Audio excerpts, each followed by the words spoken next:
اردو دنیا کے ناظرین، نئی ویڈیو میں خوشامدید۔ ناظرین، بھارت مسلمانوں کے لیے جہنم بن گیا۔ مودی حکومت میں مسلمانوں پر زمین مزید تنگ۔ متنازع بھارتی فلم کشمیر فائلز کی ریلیز کے بعد کشمیری طلباء کو ہندوتوا دہشت گردوں کے حملوں کا خوف پیدا ہو گیا۔ کشمیر طلباء کی زندگیاں خطرے میں، جان سے مارنے کی دھمکیاں۔ نریندر مودی اور اس کے حواری بھارتی عوام کو مسلمانوں کے خلاف اکسانے لگے۔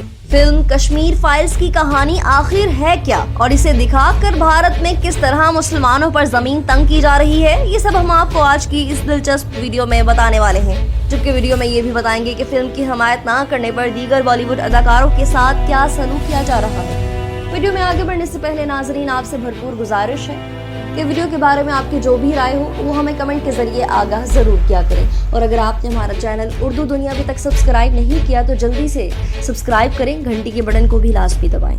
ناظرین، بھارتی فلم ساز وویک رنجن اگنی ہوتری کی نفرت اور مسلم مخالف فلم دی کشمیر فائلز کی کچھ دن قبل ہی ریلیز کیا گیا تھا۔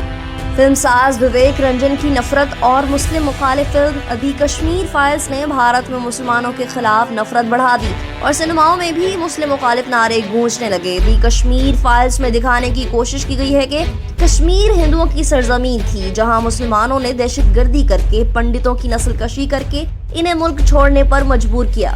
فلم میں انوپم کھیر اور متھن چکرورتی جیسے سینئر اداکاروں نے کشمیری پنڈتوں کے کردار ادا کیے۔ فلم کی کہانی 1990 میں مقبوضہ کشمیر میں کی گئی نسل کشی پر مبنی ہے، لیکن حیران کن طور پر فلم میں مسلمانوں کی بجائے پنڈتوں کی نسل کشی کو دکھایا گیا ہے اور مسلمانوں کو دہشت گرد کے طور پر پیش کیا گیا ہے۔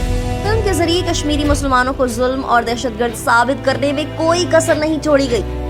صاف ظاہر ہوتا ہے کہ تشدد کے مناظر جس تواتر سے شامل کیے گئے ہیں، اس کے پیچھے ڈائریکٹر کا مقصد کیا ہے۔ کوئی بھی باشعور شخص فلم دیکھ کر اس نتیجے پر پہنچے بغیر نہیں رہ سکتا کہ فلم ایک خاص ایجنڈے کے تحت ہے، یعنی نفرت کا ایجنڈا۔ وہ ایجنڈا کی اکثریت کے جذبات کو مسلمانوں کے خلاف لگاتار مشتعل رکھنا، جس میں ہدایتکار پوری طرح کامیاب ہے۔ ظاہر ہے یہ اشتعال اور نفرت صرف جموں کشمیر کے مسلمانوں کے خلاف محدود نہیں رہے گا، بلکہ ملک کی سطح پر اس میں اضافہ ہوگا۔ اس سے پہلے کشمیر کے موضوع پر ایک فلم شکارا بھی آئی تھی، لیکن اس حد تک جذبات ابھارنے میں کامیاب نہ رہ سکی۔ فلم دی کشمیر فائلز کی ریلیز کے بعد وزیر اعظم نریندر مودی سمیت حکومتی وزراء اور حکمران جماعت بھارتی جنتا پارٹی یعنی بی جے پی کے رہنما اور عام ہندو بھی اس کی تعریفیں کرتے دکھائی دیتے ہیں اور مسلمانوں کو غدار قرار دیا جا رہا ہے۔ متعدد ایسی ریاستوں جہاں بی جے پی کی حکومت ہے، اس میں فلم کی نمائش کے لیے پیش کرنے پر عائد ہونے والے ٹیکس کی چھوٹ دی گئی ہے، جبکہ ریاست مدھیہ پردیش میں پولیس اہلکاروں کو فلم دیکھنے کے لیے ایک دن کی چھٹی دینے کا بھی اعلان کیا ہے۔ بھارتی انتہا پسند سرکار نے اس فلم کی تعریف کرتے ہوئے عوام کو یہ فلم دیکھنے پر زور دیا ہے۔ کہا جا رہا ہے کہ ہر محب وطن کو یہ فلم دیکھنی چاہیے، گویا نہ دیکھنے والے غدار ٹھہریں گے۔ ناظرین، متنازع فلم ریلیز ہونے کے بعد بھارت میں بے اعتمادی اور انتشار کی فضا پیدا کرنے کی کوششیں کی جا رہی ہیں، جس پر کشمیری طلباء انہوں نے خدشہ ظاہر کیا ہے کہ سوشل میڈیا پر فلم کے اشتعال انگیز ویڈیو کلپس بھارت کی مختلف ریاستوں میں زیر تعلیم کشمیری طلباء پر ہندوتوا دہشت گردوں کی طرف سے حملوں کا باعث بن سکتے ہیں۔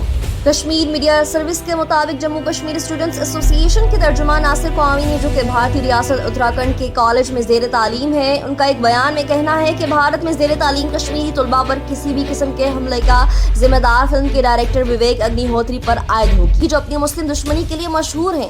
ناظرین، بالی ووڈ کے جو بھی ایکٹر اس کی پروموشن میں شامل نہیں ہوئے، وطن دشمن قرار دیے جا رہے ہیں۔ کپل شرما، جو کہ ایک مشہور مزاحیہ شو ہوسٹ کرتے ہیں، انہوں نے اس فلم کو اپنے شو میں پروموٹ کرنے سے انکار کیا تو ان کے خلاف سوشل میڈیا میں طوفان کھڑا ہو گیا۔ ٹویٹر پر بائیکاٹ کپل شرما شو ٹرینڈ کرنے لگا۔ نئے آنے والے ناظرین سے ایک بار پھر گزارش ہے، ہمارے چینل کو سبسکرائب کریں اور گھنٹی کے بٹن کو کلک ضرور کریں۔ ویڈیو پسند آنے پر فیس بک اور واٹس ایپ گروپس میں بھی شیئر کر دیں۔